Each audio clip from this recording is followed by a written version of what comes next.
And hello, welcome to the first episode, 1 out of 6, of the Find a Job Community Hub support group.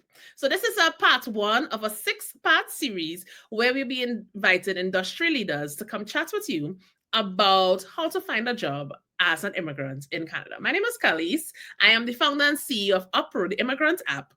And we created this community on UpRow because we realized that there is a need for immigrants to network, build network, and to bridge that gap between immigrants and industry leaders. So today we'll be inviting an industry leader in the area of HR. What we're trying to do here is to build on the foundations of finding a job, which is, of course, crafting that resume, what to do, what not to do. We're going to be talking about using AI as well, coming down to the end. And from here on out, we're going to be talking to industry leaders in trades, logistics, you name it, and they're going to all be coming to give their 2 cents on how to actually break into the industry. So before we get any further, let's welcome Dionne Smith Castellano. Hello. Hi, everyone. My name is Dionne, and I am originally from Trinidad and Tobago, so I'm a proud Trini. And I migrated to Canada 6 years ago, and I work currently in the recruiting space, so in talent acquisition for a railway company, and I am just really delighted to share my tips, my tricks, and just some of my experience in hopes that it will help you further and advance your career. So Dionne, you're being super humble here. Apart from working in recruitment, Dionne has been working in HR for years and years and years.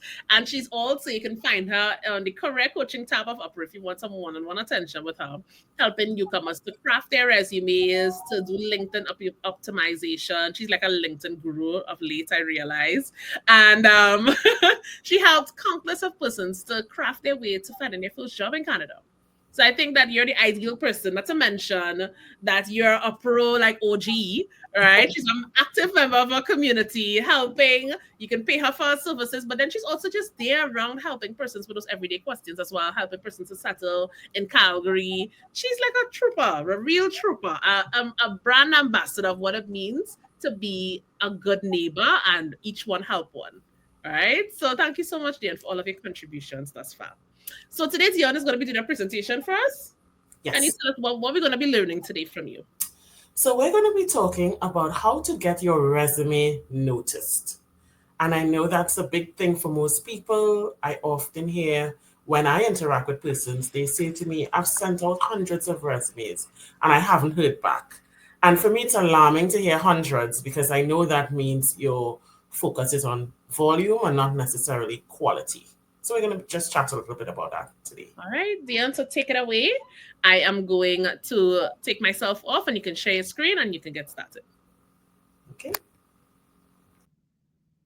And before Dionne begins, let's shout out to UpRow. If you haven't already, go download the UpRow app and join our community. This is where you'll be getting all of the resources. So, like today's presentation, the ChatGPT prompts that I'll be sharing later, all of that will be shared exclusively in the group, in the community. And the best part is it's free.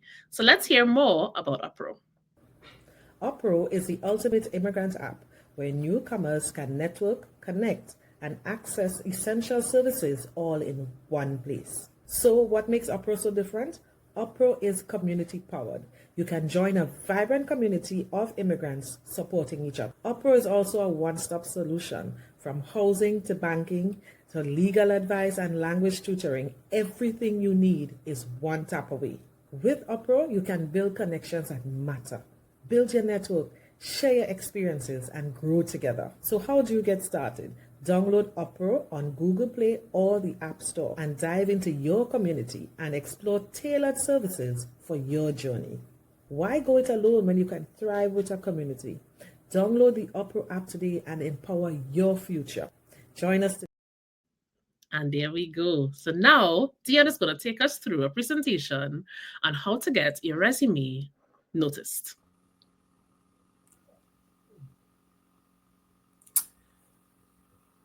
Thanks, everyone. So, as I mentioned, one of the major things when you are looking for a job is that you're sending out your resume in hopes that these companies that you're interested in will review your resume, will call you for an interview. The ultimate goal is to join that organization. So we're going to talk about some of the tips and pitfalls that could potentially make you unable to achieve that goal that you have, which is to join a fantastic organization and to earn a living and to propel your career forward. So, how do you craft a resume that gets you noticed? Why is your resume not being noticed right now? Or you're not hearing back from these hundreds of applications that you've sent? Well, one, your resume is probably not tailored to the job. If you are sending out mass resumes without tailoring your resume to the job, and I've seen lots of persons apply for roles, and you can tell just by looking at a quick glance at their resume, they did not take any time to do that resume. This is a generic resume that they sent to the organization. Oftentimes, you either have the wrong name of the organization, which I've seen, so you're calling, you applied for one role and you use that exact same job application without looking at it to realize that you quoted the wrong job or the wrong role. So that's really something that you need to look at when you're looking to present your resume to an employer. What that means is it takes on average, if you find yourself taking less than 20 to 30 minutes to apply for a job, tailoring your resume, you probably didn't do a great job of it. So what you need to do is each resume has to be tailored to the job. And there are platforms and software that can help with that. So it's really up to you to put in that extra effort. Also, relying on your cover letter to sell yourself. Now, while some organizations and some recruiters do look at cover letters, depending on the amount of applications that is submitted for one job, they may not look at a cover letter. So it is so important that you ensure that everything you need to say is on the first page of your resume. Cover letters are great, but if you are explaining things in your cover letter that you're not explaining in your resume, that could be hindering you from receiving a call for an interview or being contacted by a company. Also, relevant information not highlighted on the first page. So if you're lucky enough to have great skills and experience that might be 3+ pages long, my recommendation to you is the most important information that you have to answer for that particular job, you need to ensure you're answering that on the first page. How many years experience do you have? When are you available to work? Things like your education, your key skills. What I recommend is making sure you have all of that, and the beginning of maybe your work experience can go on that first page. But make sure you're answering all the questions that that job posting has asked for. Do you have the skills? Do you have the years of experience? Tag in when you're available to start. That's also very helpful, especially if the job has something such as urgent hire on it.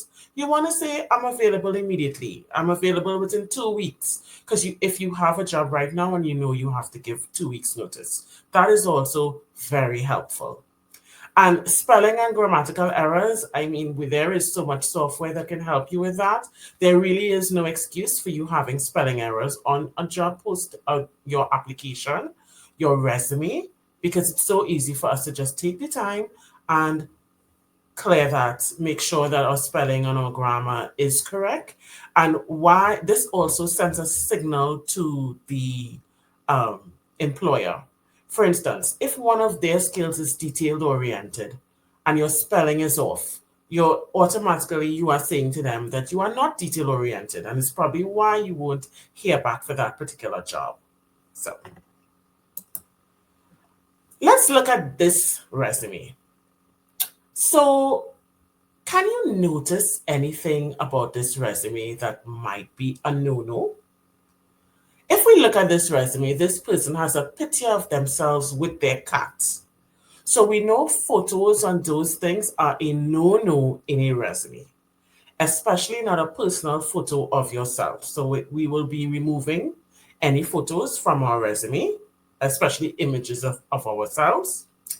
Let's look at, this is Denise John. So she's trying her best to share so much of her personality and who she is. So she is saying her contact information is hotmama@gmail.com. Now, when you are trying to portray yourself as a professional, one of the things you want to ensure is that your email address is also professional. Hot Mama might be good for Instagram and for colleagues, your friends, not your colleagues, your friends. But when you're trying to build this professional portfolio and this professional image, we want to avoid things like Hot Mama, right? We want to make sure that, I would say she should have just used her name, denise.john@gmail.com. Or if there is many Denise Johns, denise.john 2027, whatever, at hotmail.com. Keep it simple. It's good she put her telephone number. She put her date of birth, which is another no-no. We don't want to be discriminated against based on our age. So we will remove those personal data from your resume. All right. We want to make sure we don't give things like marital status, single. All that information is not relevant to your ability to perform in this role that you're applying for. It's not relevant whether you're single, whether you have a family, what is your age. Those things are not relevant. So we would definitely want to remove that from our resume. And her career summary. I love how passionate Denise is about her cats. I love cats and long walks on the beach. Please hire me. I am fun to be around. I am 26 with 30 years of work experience. Hit me up. #cat lover. Now, that sounds like probably a really good tagline for a dating website, but definitely a poor summary of her career. What you want to stick to is what are you, and you can talk about what you're passionate about, but it must be in the professional settings. So Denise is an admin assistant. She should have started with, I have 5+ years being an admin assistant. I am detail-oriented, reliable, hardworking, and punctual. I see myself in my career journey joining your organization where I can make a valuable contribution to your organization, especially since I have experience in whatever. That sounds like a much better way to sell yourself, especially since what that is your elevator pitch. It's what you are literally answering the question of why hire me in just a few lines using your career summary. Why would you be a good fit? You're answering that question with your career summary. Let's look at Denise's education. So, University of Plain, business admin, high school diploma. That's not bad at all. She's pretty much outlined what her education is. If she does have any work experience or any volunteer work, I would stick that in. Like under education, I might say these are some of my volunteer activities, especially if your volunteer activities aligns with either the values of the organization or even the specifics of the job. And we'll talk a little bit more about that. Her work experience. So she has an admin clerk at Wall Art. So we can already see there's a spelling error there. She probably meant to say Walmart. So making sure that you're looking at your spelling and your grammar, as well as file paperwork and receipts, followed instructions from my supervisor, worked with my coworkers, organized happy hour on Fridays. Now, while that in itself is not a bad list of activities, it really followed instruction from my supervisors. We want to ensure that your job description, your resume really speaks to what did you do and how did you contribute. And filing paperwork and receipts, it does give very entry level. And if the role you're applying for is not entry level, or maybe it's mid-professional, you want to change the way you're wording your activities. And you want to give some quantifiable data. There's nothing quantifiable here. How much paperwork and how many receipts do you handle? So she might want to say, I have handled or made administered over 200 plus receipts. Try to quantify what you're doing, which can be very helpful to someone, a recruiter or hiring manager, looking at the volume of work you've done in that admin space. Talk about some of your computer skills, maybe some of the software you've used in that admin role. So she also goes on with hobbies. She has cat sitting, reading, and vegan baking.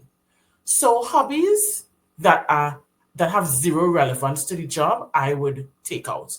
I would actually take out hobbies on the whole.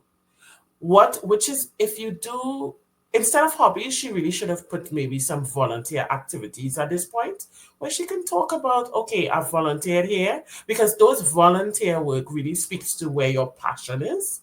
And that's probably what she should have replaced with hobbies.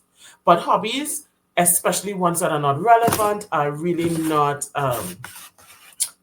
not sufficient in this space, right?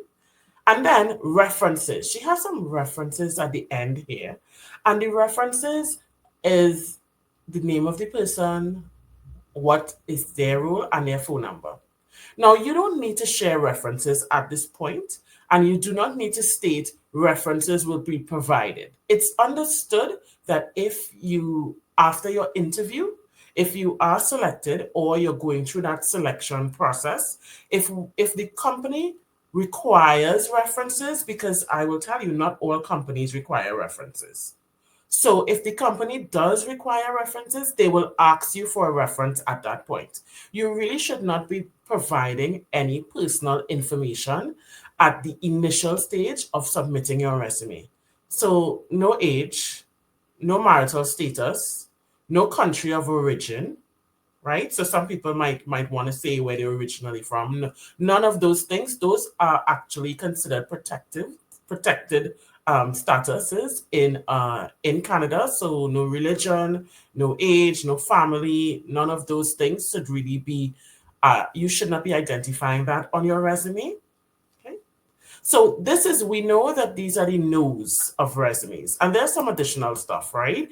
That some people don't talk about, and that is, what do you do if there is a gap in employment? So many times this is a red flag for recruiters and hiring managers. If they find you've been out of work for more than a year and you don't have an explanation, the first question that pops in is, gosh, why did Denise John not work for 2 years? What happened at her last job? Was she terminated? Was there an issue? Why is she no longer employed? Now, you could be unemployed. You can have a gap for maybe a year, 2 years, and it could be for many reasons, valid reasons. It could be that you got married and decided to take a break to raise a family. It could be that you were on maternity leave, which we know in Canada is 12 to 18 months, right? So there are many factors that could potentially be the reason for your gap in employment. And you have to figure out a way to answer those questions. If you took time off to study, then instead of having a gap in employment that says you are studying until the instead of just having a blank space there, I would put student at the college for that year or two that I studied. So there is technically no gap, right? You're filling in the gap with what did you do for the last 2 years. I know it might be a little bit more challenging if you took some time off for, let's say you took mat leave. But what I would suggest then is, if you are still with the company when you took mat leave, leave your time at that company the same. And the reason for that is, you with the company, you are still an employee. You're just on some leave at this time. So for those sorts of things. But let's say so what I'm saying is, find a way to craft and explain gaps in employment. All right? If you can't explain your gap in employment in your work experience, it does mean that in your career profile, your professional development, let's say you're going back to work, or you're now deciding to go back into the job market, I would say something about that in my entry, in my career summaries? Answer that question that recruiters and hiring managers might have. Also, lack of specific skills. I would recommend please don't apply to jobs that you do not have the skills for. In my professional career, I've seen people apply to roles and say to me, I did not get a call back. And when I say, okay, let me see your resume based on this role. When I look at their resume and I look at the role, it doesn't align. You have zero experience for that job. But then you're wondering, why am I not getting called back? And zero experience is different from not having every bulleted point on the job posting. My recommendation is if you have at least 50% of what the job is asking for, you should apply. But you can't have zero. So if I am looking for a dental assistant and you have never done anything in dentistry, you've never worked in a clinic of any sort, your background is in IT, you're not going to hear back because your background is IT and I'm looking for somebody with at least some level of dental experience. Okay. So that's another reason why you may not be hearing back. Sending lots of resumes out for any job, all you're doing is cluttering the pipeline of the company. If you know you don't have the experience, don't apply for that job. Job hopping, this is another thing. So on your resume, you've had 2, 3 jobs in the last 2 years, or let's keep it simple. In 1 year, you've had 3 jobs. That could be seen as a red flag for a recruiter or a hiring manager because they may say, gosh, this person does not stay anywhere. This person is not committed. When a company puts out an ad to hire someone, they are hoping that that person will stay long term with their company. So if you know you have switched jobs very frequently, you might want to answer that question again in your professional summary. Now, while your professional summary really takes into account, it's a brief summary of your elevator pitch. Maybe a second line just to talk about why you've changed jobs roles, because that's a question on the mind of recruiters. Or what you can say, and what I have seen people do, let's say it's a contract role or it's a short-term employment, right? You maybe after the role, like Denise could have said in her example, maybe she had 3 jobs in 3 jobs in 1 year, but it was short-term employment. After admin assistant, in brackets, she can put contract work, she could put short-term employment, she could put freelance. Those sort of things helps the organization, the recruiter or the hiring manager to understand why you are job hopping. And then in your career summary, you will say, I have had a series of jobs, but I'm looking to find a career within an organization where I can grow and build long term. You very simple, but you just answered why you've been job hopping because you haven't found a place to land where you can stay and grow. And the reason why you're interested in working for this company is you are confident that this role will help you grow professionally with that company and that you will have a long-term career within that company. And that's how you kind of can explain job hopping. Um, Unexplained acronyms and jargons.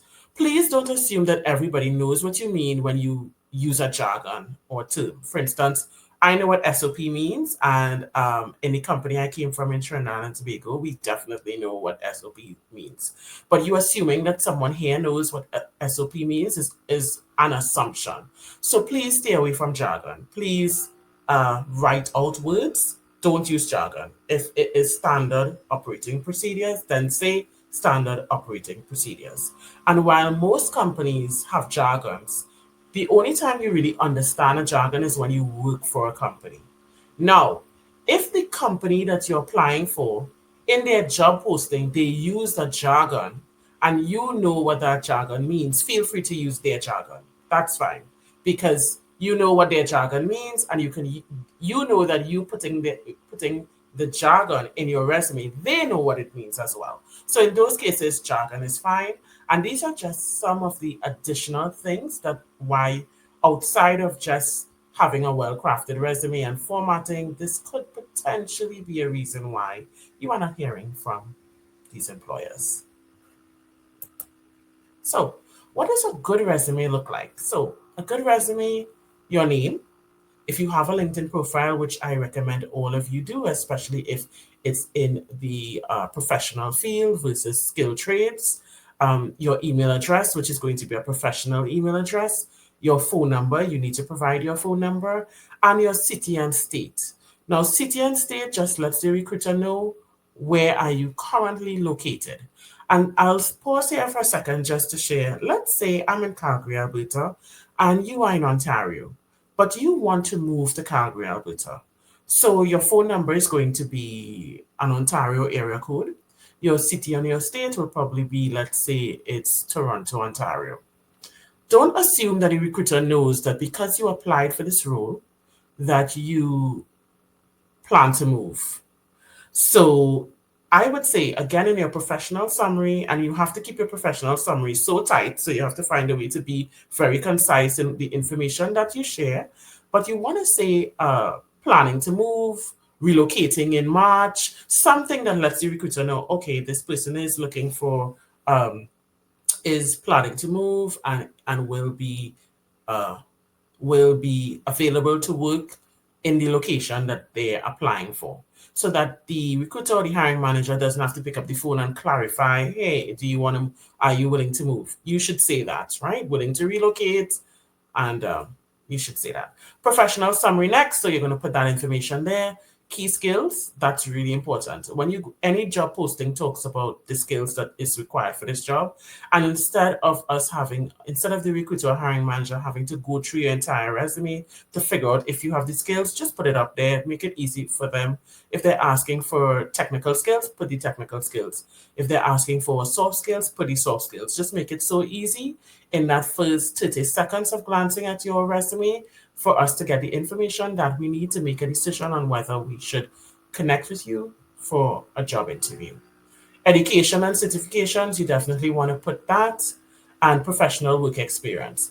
What I like about this format is that on page one, I have found out everything that I need to know about whether you meet the minimum requirements for this job. I know where you're located. You tell me why I should consider you for this role. You've identified the key skills that you have that I am looking for. Your education tells me, okay, again, you have the minimum educational requirements. If you do have certifications, I would add it there at that point. And then we get into your work experience. Some people like to put work experience first and education last. But if you have 2 to 3 pages in your resume, it means that I have to scroll all the way down to see if your education matches what I'm looking for. So make it easy on me. Tell me, why should I hire you? Tell me what your key skills are for this job. Tell me what is your education. If you have done all of that in page 1, I will turn to page 2 to look at your work experience. So, this is just some key things that I wanted to talk about. I think that if you Google, you can find the major things that I'm talking about, but I wanted to share those additional things like how do you address skills gaps? How do you address gap in employment? How do you address job hopping? So I hope this was helpful. And the last thing I will say to you is how important networking is. Networking is the key to success. You are applying for a role, but you and many other persons are applying for the same role within all of these organizations. Most organizations today would tell you that they receive hundreds of applications. How can your resume stand out? There's a couple of ways you can do networking. One, being part of the UpRow community is a great way to network because already you have many persons that's similar to you in this community, which can help you. So your first LinkedIn connection, your first working connection really should be persons in this community. Another good way is there are many organizations, like staffing recruiting agencies, which can also help you because they already have established networks with employers. Another way is there are many new to Canada organizations or organizations that help newcomers. These organizations, they also have their network of employers. So maybe connecting with them and going through their process can help you because they might be able to reach out to an employer and say, hey, I know Dionne, and Dionne would be a good fit for one of your roles. that employer will look at your resume because they have a relationship with that organization. Now, you can also do your own networking on LinkedIn. However, what I have found is many people misunderstand how you network on LinkedIn. Networking on LinkedIn is great if it's done correctly. If you reach out to me and you say, "Hi, I applied for a job and if you can, any help you can give me." If I don't know you, it's very unlikely that I would be willing to do that. So I would say, if you find an organization that you're interested in working for and you want to connect with people in that organization, reach out to them on LinkedIn.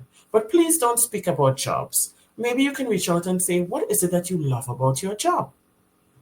I'm interested in this company. Can you tell me some more about it? Or maybe it's not the company, maybe it's their role you're interested in.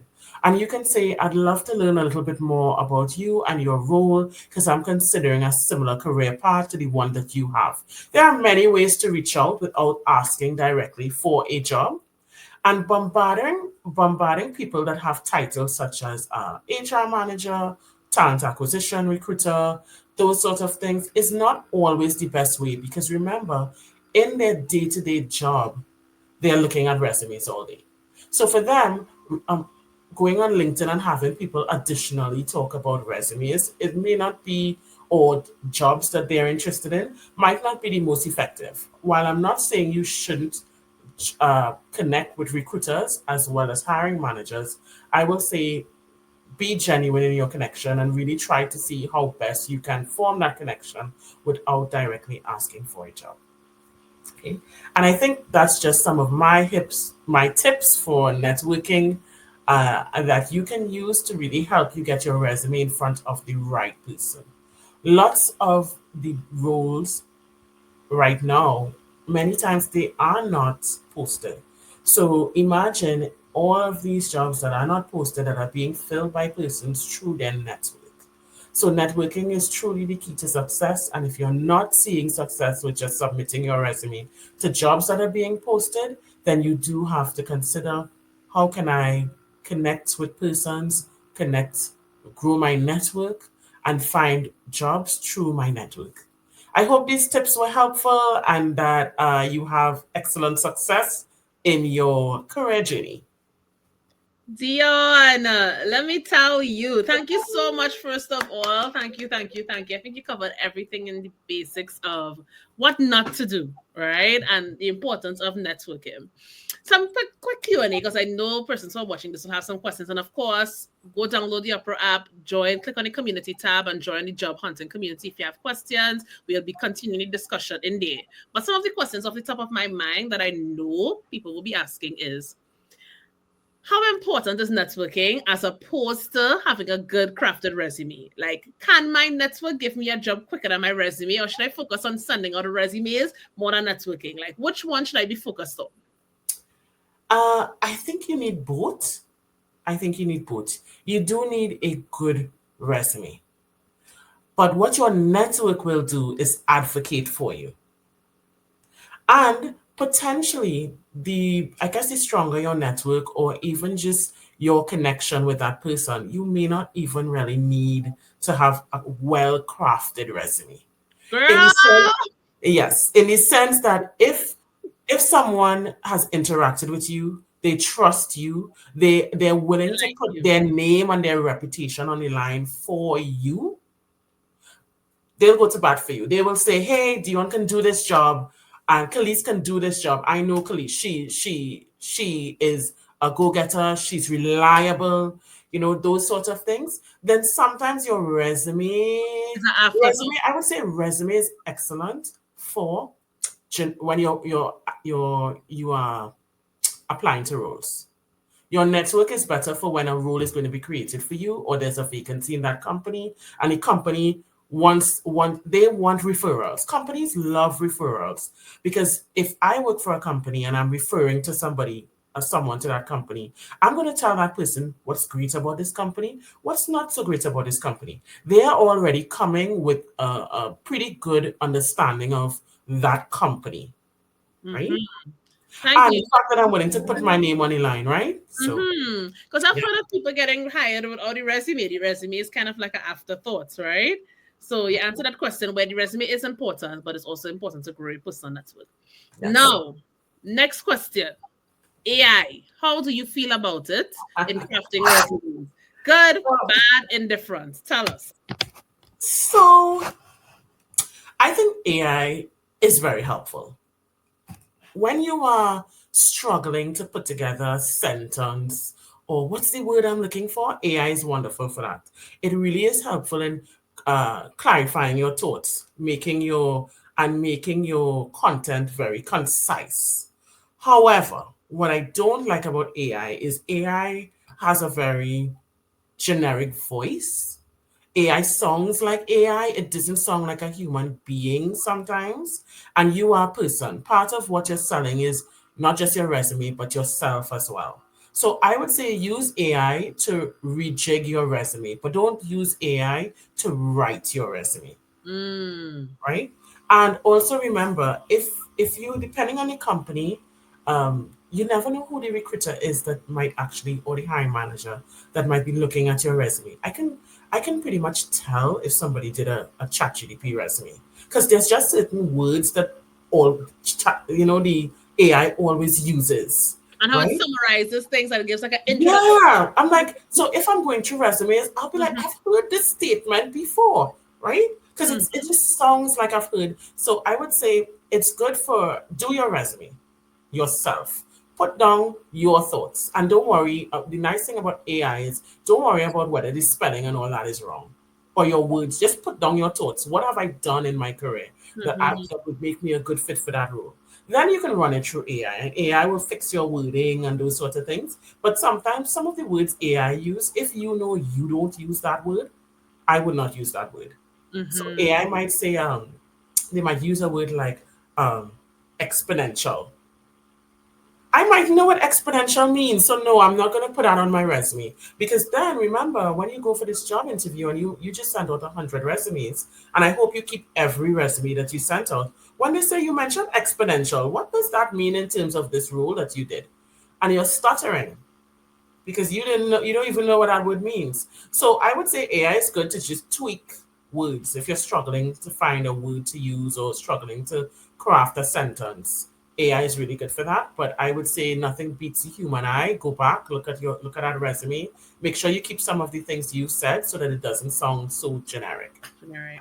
So I have this strategy, Dion, and I want you to weigh in on it, right? So Okay. I've worked with newcomers and I've shared the strategy with them. Even in the batch one of the Find a Job community, I shared the strategy with them. And I think it's a great strategy for persons who may be underselling themselves Mhm. or not fully understand transferable skills. And I know you Mhm. didn't touch on transferable skills because your presentation wasn't about that, right?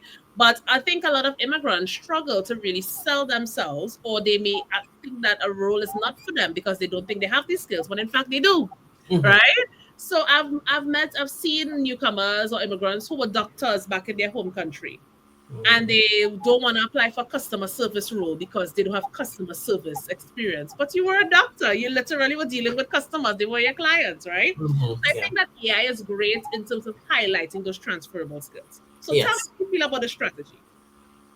You grab all of your roles that you did, volunteer roles, unpaid Mhm. roles, things that you like, passion projects, hobbies, you throw it in there and then you ask AI, please give me a list of the transferable skills and what types of positions I would be perfect for. How do you feel about that? And do you think that newcomers undersell themselves in terms of transferable skills? 100%. I think that as a newcomer, we often struggle with imposter syndrome. We just assume we can't do it. It's a new environment. Oh, I mightn't be good at this job. So, yes, I think I like your strategy. Put it in AI, let AI help you. I mean, once you're not using AI to create your resume and you're going to use that AI resume and just send it out, right? Because you do need to still review your resume, make sure that the information is accurate. It It sounds like just be lying. It just be lying sometimes. Just be putting some extra stuff in there. So I didn't do that. right. So yeah, so you want to make sure that you're not just blindly. You know, Yeah. you know what? Part of it is you can't be lazy. You do. I read an article that said you have to treat your job search like a job. And I thought about that. So if you're treating your job search like an actual job, you're going to put that time and effort into it, into your networking, into all of that. Another thing I would recommend is when you do find your job, that's not the time to stop networking. And I think a lot of people do that as well, right? So you're networking now, you get your first job. That is potentially a stepping stone into your career. So you mentioned something, Khalees, that I touched on, which was if you have 50% of the job, apply. Please apply, okay? Because there is stats that show that uh, immigrants and women, unless we have 90% of what the job is asking for, we will not apply, right? So no, if you have at least 50% of what they are asking for, so many times these jobs are wish lists. In the recruiting world, we call it looking for the pink unicorn. All right. So we want this person with every fantastic thing that we can think of. It is hardly likely you're going to get someone with 100% of what you post on that job, but you're putting it out there just on the off chance you find that pink unicorn. But many times we, as recruiters, we know we're going to get somebody with 80%, right? And so please apply anyway. Focus on those transferable skills, as you said, Khalees. You want to focus on that. Another thing we do a lot, I find, in the immigrant community is we oversell ourselves. If a role does not ask for a master's and you have a master's, what are you doing, Khalees? The job posting doesn't ask for a master's, but you have a master's. What are you doing? Dionne, you're treading on some. You're gonna mash some people's toes with this, right? Because you know we like them degrees, Dionne. Yes, we do. We do. We like them degrees, but Yeah, that we degree do. came off my resume so quick when I was looking for my first job. That master's fling was so, the bachelor's fling so. I put it back on when I was looking for the job that required it. Right? But that entry level job, stand up selling curtains, which was my first job, stand up selling curtains, did not require the master's. And I don't think I would have gotten that job if they knew that I had the master's, because why? They would think that They'll I be was like, no, she's after. going to come and stay 1 week and then she will leave us as soon as she gets the job that she actually wants and pays a lot more. So, good. So, we're on the same page. It actually did happen. All right, it's on the same page. So, that's another thing. I'm not hearing back from jobs. What did the job ask for? A degree. But you're so proud of your master's that you put your master's. But just think about it like this. Your manager probably doesn't have a master's. The person who will be your boss does not have a master's. But you want to come into this role with your master's. Overqualified, more qualified than the person you're working with. So if you look at it like that, remember we want this job, right? So please, if the job only provide what is required, right? But Dionne, I can already hear it. Right? And drop down in the comments, guys, if you believe in this, because I think it is a gray area. And it's a question most immigrants have to ask themselves. How do you feel comfortable? But I've also heard the conversation of, well, I'm gonna wait until I get the job that would appreciate the work that I've put in, right? But most times those are not entry level jobs, and then you go into the realm of talking about Canadian work experience. If you don't have the work experience, most are not gonna get for your first job a managerial job. It's hardly likely. You have to start from the beginning and work your way up, right? So I'm not gonna say that you should take your master's off. I'm just gonna say that it's like showing up to a birthday party with a bridal gown. That's a good example. Like showing up to a birthday party with a bridal gown. Yeah. That's a good example. Yeah. In conclusion, so my recommendation to everyone is always put what education you have. Things like certifications are okay though. So let's say you have lots of certifications and a degree. You can go ahead and put that, because that's really like a cherry on top. But I wouldn't put my highest level of education if it doesn't match what the role is looking for. Because you have to think about it from an employer standpoint. They are trying to hire somebody who will stay. They're not trying to hire somebody who, as soon as they get a better job, will leave, right? And one of the green flags, if you even want to call it that, is you are overqualified for this role. Why should we hire you? And then, in the off chance that you get an interview, I hope you have that question prepared because it's going to be asked. You are overqualified for this role. Why should we hire you? Don't get stumped when you are the one who provided them with that question. Yeah, you're basically giving them the ammunition. Yep. Yep.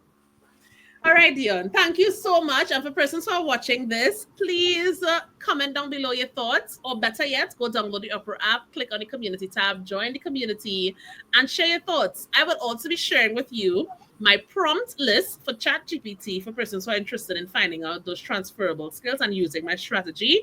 We will provide that, and I'll also be providing you some resources in terms of Dionne mentioned some skills, some software that you can use to help with your grammar, to help you to like refine your resumes. All of those things will be provided in the community. So head over to the community for all of the resources. And this was part 1 of the Job Hub 6-week program. Dionne, in conclusion, is there any words that you want to share with persons as someone who has been through this process, finding jobs and now in an established career? I will say that starting over or starting at a lower level, it can be daunting. It can be like, gosh, I've reached this height and now I'm starting over. Those survival jobs, do all of those things. But what I will say is that you can do it. All right. And it doesn't take a long time to reach to the top of the mountain, is what I feel in this society. If you're a hard worker, people will see that you will get promoted. It's not like you have to worry about being stuck in one job in one place forever. All right? You build your network, take that first job for the experience, take that experience for what it is. It will propel you to your second and third and your career advancement. All right? You really don't have to become stagnant unless you want to in this environment. If you want to grow, you can grow. All right. And don't take maybe that survival job or that first entry level role as a step down. It's really just a step in the right direction. That's how I look at it, right? It's not a step down. Okay. So that's kind of what I want to say. Thank you very much, Dionne. And this episode was sponsored by UpRow, the Immigrant app. UpRow is the ultimate immigrant app where newcomers can network, connect, and access essential services all in one place. So what makes UpRow so different? UpRow is community powered. You can join a vibrant community of immigrants supporting each other. UpRow is also a one-stop solution from housing to banking to legal advice and language tutoring. Everything you need is one tap away. With UpRow, you can build connections that matter. Build your network, share your experiences, and grow together. So how do you get started? Download UpRow on Google Play or the App Store and dive into your community and explore tailored services for your journey. Why go it alone when you can thrive with a community?